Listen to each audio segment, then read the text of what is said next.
then here's my segue to recap Saturday, because I think Jimbo really sets a good template for where I want to go. I'm going to give you names, and I'm going to tell you, you're going to be able to figure out right away where I'm going. Lincoln Riley, James Franklin, Jim Harbaugh. Those three coaches, to me today, are the most fascinated in my mind because of what we've been talking about with Jimbo Fisher.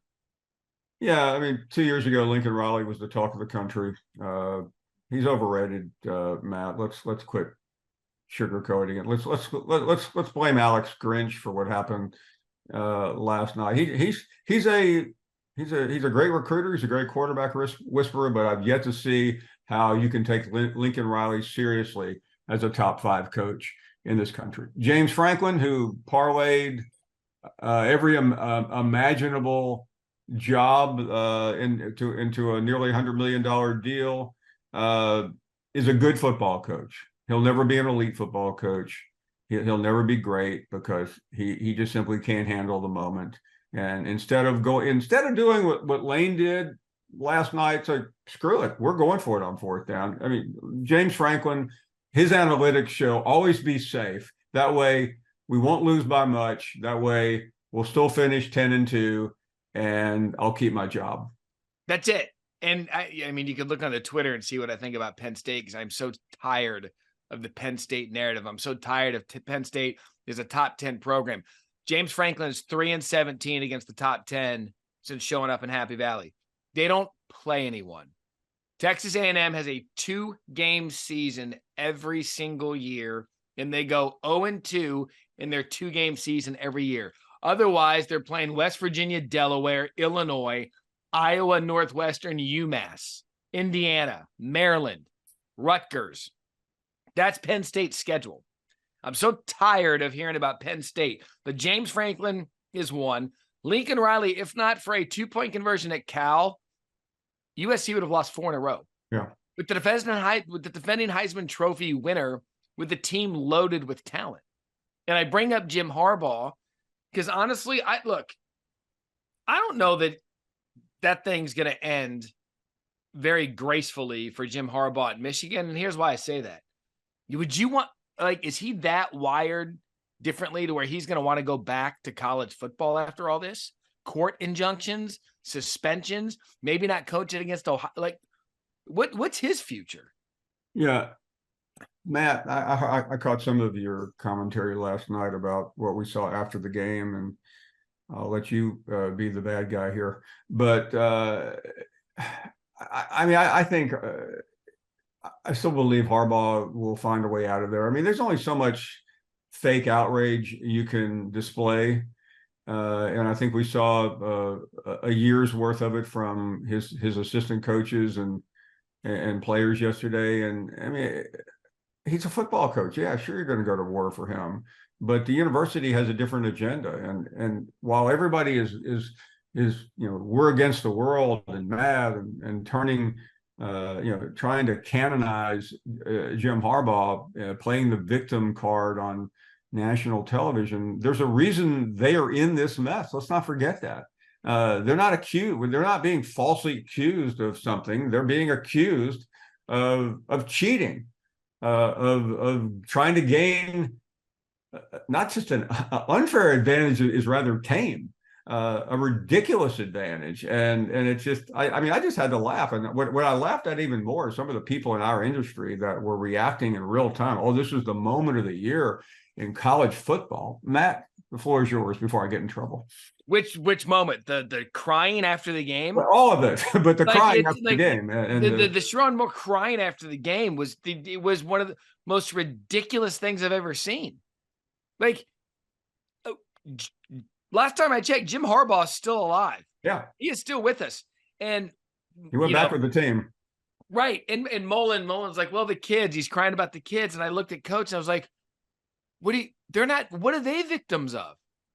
What exactly is Michigan a victim of here? Now, having said that, the way that this has been handled has been pretty clunky, but it's not like it's just the whole thing.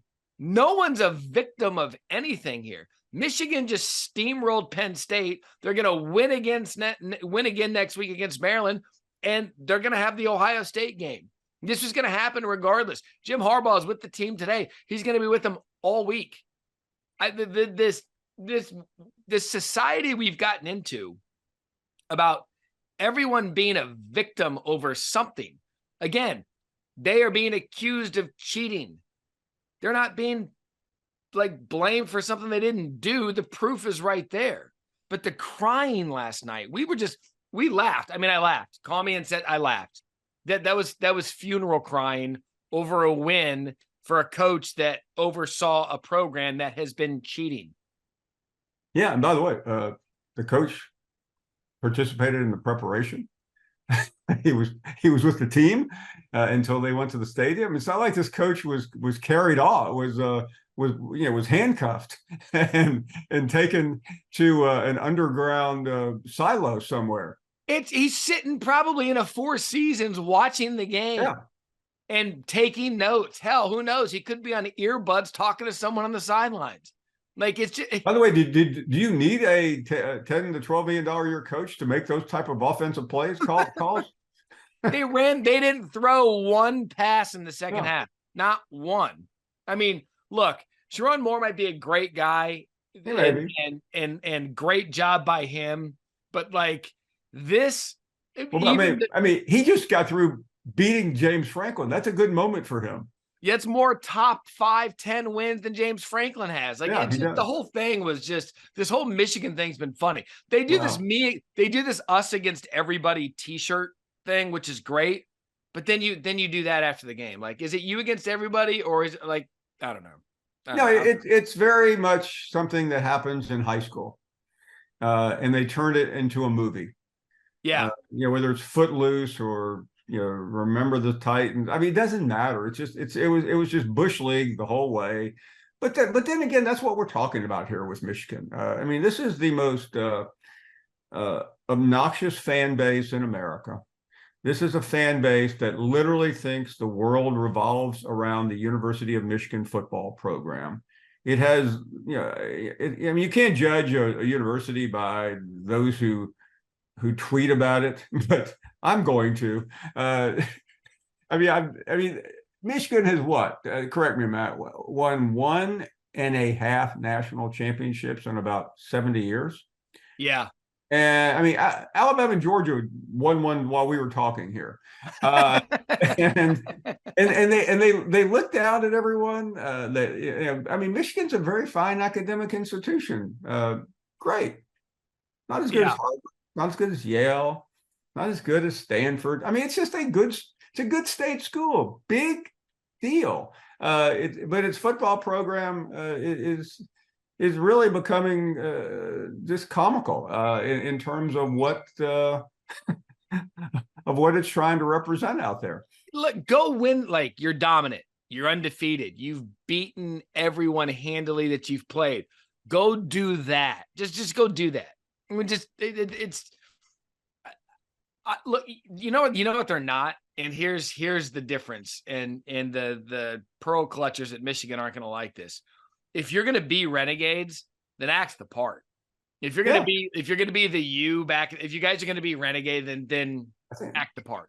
I think that's what they want to be. But by the way, I mean, what they're also not is Ohio State. I mean, Ohio State is a much better program overall. It's got tremendous tradition. I mean, if you're walking down the streets in New York and you get into a college football conversation on most days, not when Jim Harbaugh's page one, Ohio State's part of the front row of college football. Michigan's not. If you want to go back 100 years in history or 150 years, but it's not that. It's just not that big of a deal. And they take themselves so seriously up there. Which, by the way, they've won 999 games as a program. Is Sherrone Moore going to be the coach on the sidelines when they win 1,000 next week against Maryland? The answer is probably yes. Okay, I'm happy for him. I mean, this guy's got a moment that he'll share. I mean, 20 years from now, somebody will be interviewing him about that. Good for him. I'm happy, but it's just this whole Michigan mystique and if you criticize them, it's very much like politics now, Matt. If you criticize them, they come at you. I mean, you know all that. You trust me. I've had my moments with Michigan fans. And by the way, that's fine. I embrace that. I realize that's part of what we do. But as somebody who deals with fan bases from primarily one school, one conference, but it branches a little bit broader and beyond that. I've never come in contact with a fan base that is as insecure and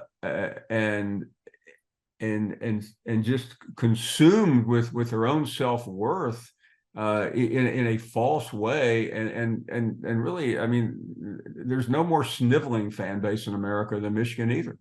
And by the way, you're 10-0. Like, you're 10-0.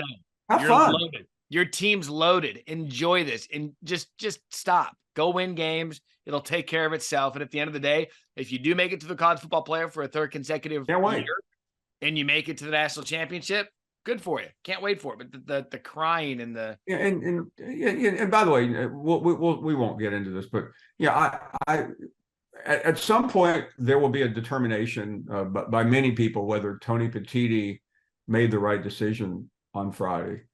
But you talk about us taking shrapnel from Michigan fans. I mean, this guy.